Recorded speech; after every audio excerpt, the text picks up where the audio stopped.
Good morning, everybody. My name is Samantha Mirabal. I'm with Melco's application team, and I'm here to do our DesignShop Talk today to see what questions you might have and get them answered. If you have questions while we're live, please type them in on the feeds, the live feeds for both on Facebook and YouTube. Type them in on the little chat and I'll reply back. Don't send them privately. I don't see those while we're live. But I have a separate monitor set up where I can monitor both platforms and see what questions come in on the chats while we're live. All right, so I'll get started with the questions that were sent in ahead of time. Let me just make sure both platforms are up and my sound is on, which it looks like they both are, so yeehaw. All right, so let's see. I'll start off with the questions that were sent in ahead of time. How do I create a basting box around my project? Okay, so this is an example I need for later, but let's look at how we create basting stitches. So if I come over to Insert or Object, it's Object, Generate Basting or Primer. I can say basting stitch, how far away you want it, and what stitch length, and say OK, and that will create a basting stitch around whatever you're doing. The offset is how far back away do you want it to be. So how close do you want it? So the bigger the number, the further away it's going to be from your actual sew field. That 45 number that you saw, so when I came over here, you saw the stitch length of 45. That is the distance between needle penetrations. So let's go look, like from this stitch to that stitch is 45 points. The longer that stitch, the more it looks like a basting stitch. So the longer stitches are easier to pick out. You can cut the bobbin, pull it out, and the whole thing comes off when you're done with the project. So that is how you would create a basting stitch. Now if you do not have version 11, which has that, you can create your own. So let me just show you that. If I go a walk input method, normal, make this a bigger number, 40 to 60, somewhere in there, then you can draw a shape around whatever you're doing. And if you hold the shift key and hit enter, it'll close it. So that right there is, a manually done basting stitch. I would just need to put that where you want it. Okay. So if I delete the one that was auto-generated, now there's a basting stitch that I created. Okay. It's a normal stitch type of length 45. Shift enter closes it. If I did not hit shift enter, this little spot would be open. Okay. All right. So the next question, it was typed in, but I actually think it's also here. So it was typed in on Facebook. What do you recommend for backing on satin? We're using tear stick on it and it gums the needle. Yeah, the sticky tearaway is not something I personally like using at all. Satin, what I tend to do with that is use a thin stabilizer like the Weblon no-show mesh. Now the Weblon, the no-show is also available in a fusible. So if you want to fuse it to your satin, that works really nicely. I don't use the fusible stuff a lot, so I make do without it rather than buying rolls of it. But it's a nice product. But you can use either the fusible one, which you iron on, or a regular Weblon. And then what I tend to do, since I don't stock the fusible, is I grab a 505 spray adhesive. It's made by Odif. There's a bunch of spray adhesives you can get. K100 or 1000. I don't know. It's from Gunold. So there's a product there. There's the Odif. It's a basting stitch for quilters, or basting spray for quilters. I love that stuff. It doesn't gum the needles, and don't spray it near your machines. That would be my only strong recommendation. Spray it somewhere else, preferably in a box. That stuff, you don't realize it, but it gets everywhere. So I would use a Weblon no-show mesh. Spray the stabilizer, stick it to it, and that works great. So that would be my suggestion for the satin. And any of the ones that have the sticky attached to it, whether it's a tearaway or something, in my experience, it all gums the needle. Now you can there is a workaround if you really like that stuff. There is a Teflon coated needle you can buy. So that's another option. It is supposed to prevent gumming of the needle because it's got Teflon, so it kind of slides through it a little bit better. I actually haven't tried it, So I don't know for sure, but that's what they say it does. Okay. Good morning, Rob. Thanks for joining today. All right. So we did that one. Adding jump stitches. All right. They said, I made a design. It has a lot of trims. Automatically adds trims, even if you delete them. That's right. So trims. First, you got to kind of understand. You notice here all these auto trims. No matter what I do, if I delete those, they will come back because they're being auto-generated based on the properties I have of the elements. Okay. So if you do not want auto trims, then you've got to do something else, right? So you can go into the properties of the element you want to change. If you want the whole project, do that. Now, I highly recommend using auto. It's better to have your trims and your tie-ins and tie-outs than to miss them and forget about it. But what's driving that is this number right here. Okay, so from where one element ends to where the next one starts. All right, so from end of one to start of the next. What if that distance, from needle to needle or penetration point to penetration point, if that's bigger than whatever number you have here, it's going to do a trim. Okay, so you can make this number really big and it will not trim. You can make it really small and it will trim all the time. So I often have people say, well, how do you add trims? It adds trims and does not do trims and I want it to. Well, you can fix that by lowering this number. So just to illustrate that. So if I got a spot here and another thing here, let's zoom in on that. This one, it starts there, it ends here. This one starts there and ends there.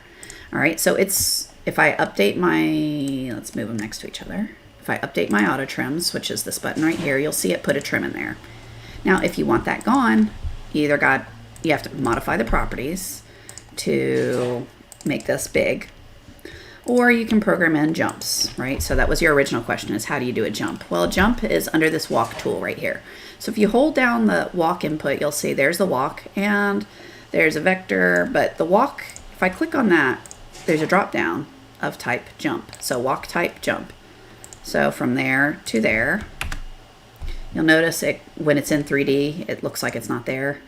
Where is it? So there's the jump. All right, so it starts where this one ends, it ends where that one is. So yes, you can program in jump stitches that way.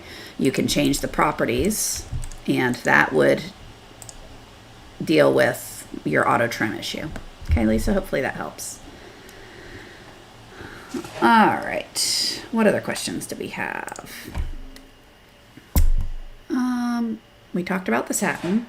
How do you use bot fonts and curve the design for placement around a neckline? Okay, so when you buy fonts that are digitized one letter at a time, it can be a bit of a chore, if I'm honest.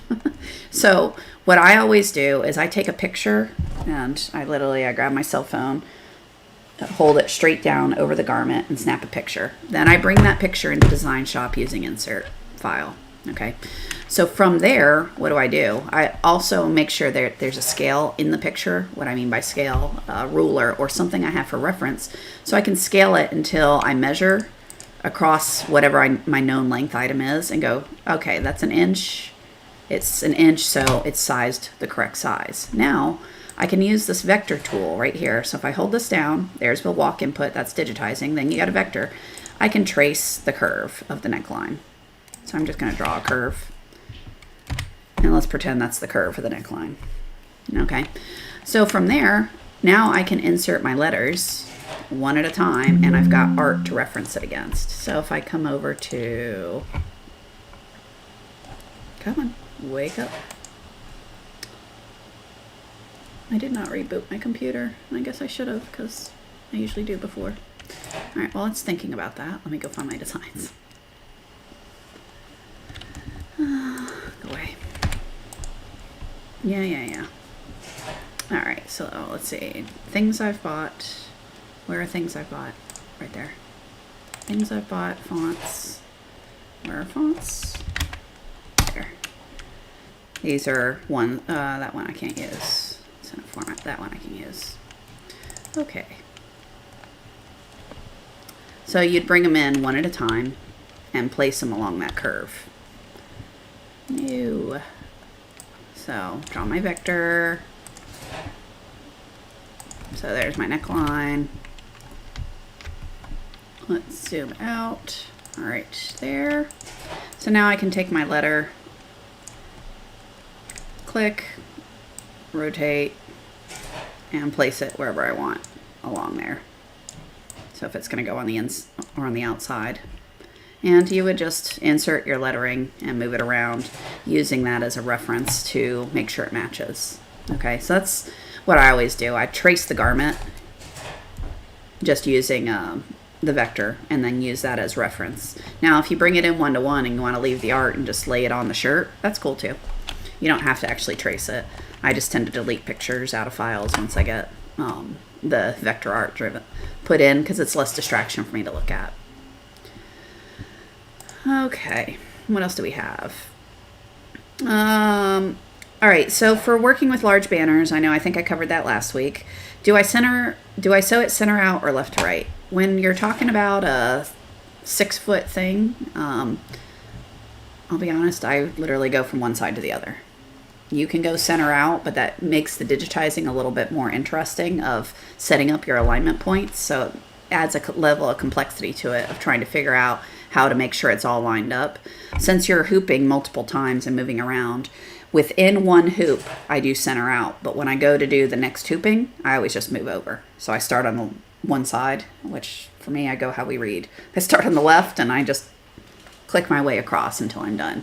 I think the only time I personally worry about center out is when, like on last week's example, I had a few letters, like 2 letters being sewn in the hoop. So that I would do center out because it's all one hooping and that's a better practice.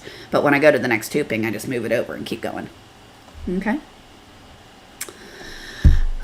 When I have someone digitize for me, what's the best format? What is OFM compared to EXP? Okay, so first let's talk about that. OFM versus EXP. OFM is a file type that is native to DesignShop. So the software that I demo here all the time is DesignShop. So if I digitize in here, it's a wireframe based software, meaning I drew this wireframe, gave it a start, a stop, and a stitch direction, and it generated some stitches for me. Okay, so if I want to scale this up, change the shape, it's going to regenerate those stitches based on the properties I have for that. So it's a wireframe, it's math based. All the properties are there, so it's really easy to make changes and still keep it where it's nice and sewable. Okay, if an EXP, a DST, they're called expanded formats. And you can see this number 2 is an expanded. That means there's no wireframe. If I want to make a change to that, it's interesting, right? I have to go in and either move each stitch individually or I have to convert it to a wireframe to be able to work with. So if you have a choice between getting a native OFM or so a wireframe based format or an expanded format, you would want to go with a wireframe based one. So a native OFM. And I say native OFM because there are several digitizers that you can send stuff out to who will digitize however they want and whatever software they want. And then they'll do a file save as and save it as an OFM.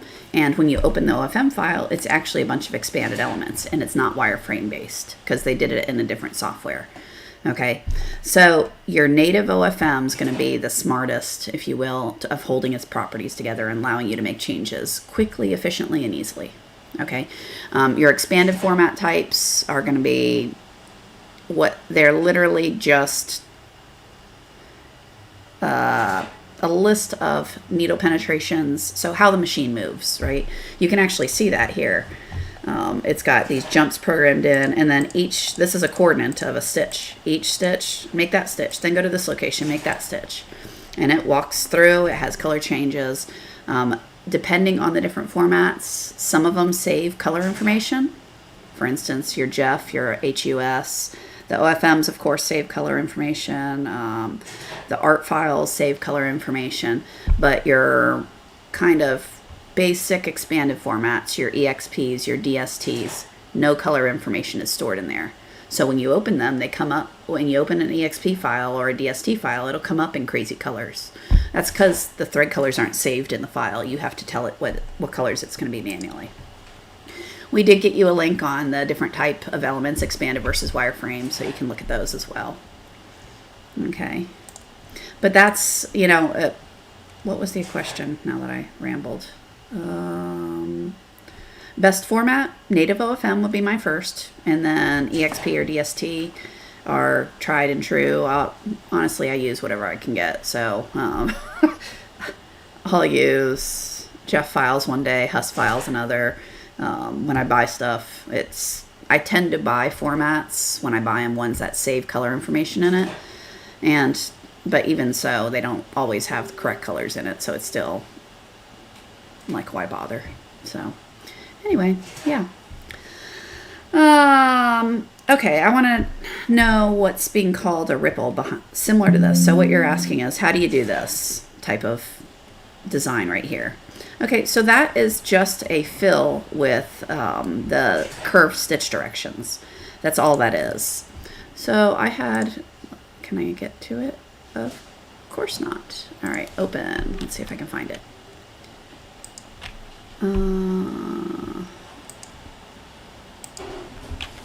I have a massive download going. All right, so let's just make a new, oh my goodness. I have no idea why my computer's deciding to be a brat. All right, I'm just gonna make a new file. I really want that design. Sorry, I'm gonna go get it. Dropbox, I apologize. I had it opened and then I made too many clicks. Standard teaching examples, blend. There it is. I want this. Okay. All right. So you'll notice all of these kind of give that same look, and it's just being done as a fill with a curved stitch direction line. Okay. So if you're creating that from scratch, I'll do a rough shape and then we'll play with it some. All right. So I created a fill. I did that fast. Let's do it again. Right here is a complex fill. I did the auto shape for a rectangle. Left click, left click. All right, so that's cute, but that's a full fill. So let's modify it. I'm going to go into its properties. And first off, let's make the density something bigger. Okay, so that's closer to the look you're asking about. All right, I'm going to turn off the underlay because we don't want that line going down the middle. Again, closer, but all these stitches are straight. We want them to be curvy, so what do? Well, this right here is your stitch direction line. So if I click on that, you'll see right here is my stitch direction line. Okay, and if I move that, it's just a straight line. So if I want to make that curved, what do? Well, I'm going to delete that one, hold this button down, and you'll see right here, insert curved direction line. So now I can left click and right click and create curved stitches through there. Okay, so whether you want to do a curve like that, if you want to, let's see, I can modify it now by adding different ones to it. So I can create like a little ripple. That's a cool look, cool effect. You know, so you can just play with them until you get the look you want. Okay, that works. You don't have to open up the density like I did here. You can even do that on a full fill with a smaller.